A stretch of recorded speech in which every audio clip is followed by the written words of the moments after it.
अहिल्यानगर तालुक्यातील डोंगरगण येथील घाट परिसरामध्ये गोणीत बांधून दरीत फेकून दिलेल्या अनोळखी मृतदेहाच्या प्रकरणाचा स्थानिक गुन्हे शाखेनं अवघ्या 2 दिवसामध्ये उलगडा केलाय.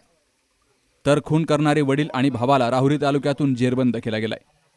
17 फेब्रुवारीच्या सकाळी 11 वाजण्यापूर्वी वांबोरी ते डोंगरगण शिवारातील घाटात वन विभागाच्या हद्दीमध्ये एका दरीत अंदाजे 35 ते 40 वर्षीय पुरुषाचा मृतदेह गोणीत बांधलेल्या अवस्थेमध्ये आढळून आला होता. अज्ञात आरोपीनं खून करून पुरावा नष्ट करण्याच्या उद्देशानं मृतदेह दरीत फेकल्याचा संशय व्यक्त झाला होता. तर या प्रकरणी कॉन्स्टेबल ज्ञानेश्वर शेषराव तांदळे यांच्या फिर्यादीवरून MIDC पोलीस ठाण्यामध्ये गुन्हा दाखल झाला होता. पोलीस अधीक्षक सोमनाथ घारगे यांच्या मार्गदर्शनाखाली स्थानिक गुन्हे शाखेचे पोलीस निरीक्षक किरणकुमार कबाडी यांनी घटनास्थळी भेट देऊन पाहणी केली. अनोळखी मृताची ओळख पटवण्यासाठी जिल्ह्यातील मिसिंग व्यक्तींची माहिती तपासली गेली. दरम्यान टाकळीमिया येथील एक व्यक्ती काही दिवसांपासून बेपत्ता असल्याची माहिती मिळाली. मात्र त्याबाबत अधिकृत तक्रार दाखल नव्हती. या धाग्यावरून पोलिसांनी तपासाची सूत्र हाती घेतली.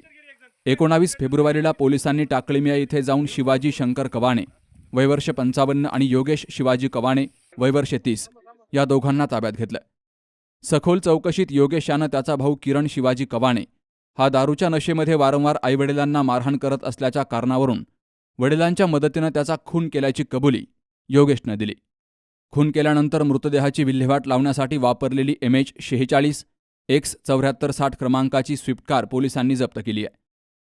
ताब्यातील आरोपींना पुढील तपासासाठी MIDC पोलीस ठाण्यात हजर केलं असून या गुन्ह्याचा पुढील तपास पोलीस करतायत. ही कारवाई पोलीस अधीक्षक सोमनाथ घारगे यांच्या मार्गदर्शनाखाली स्थानिक गुन्हे शाखेच्या पथकानं केली आहे. सुहास जाधवसह शरद पाचरणे, सी न्यूज मराठी, राहुरी.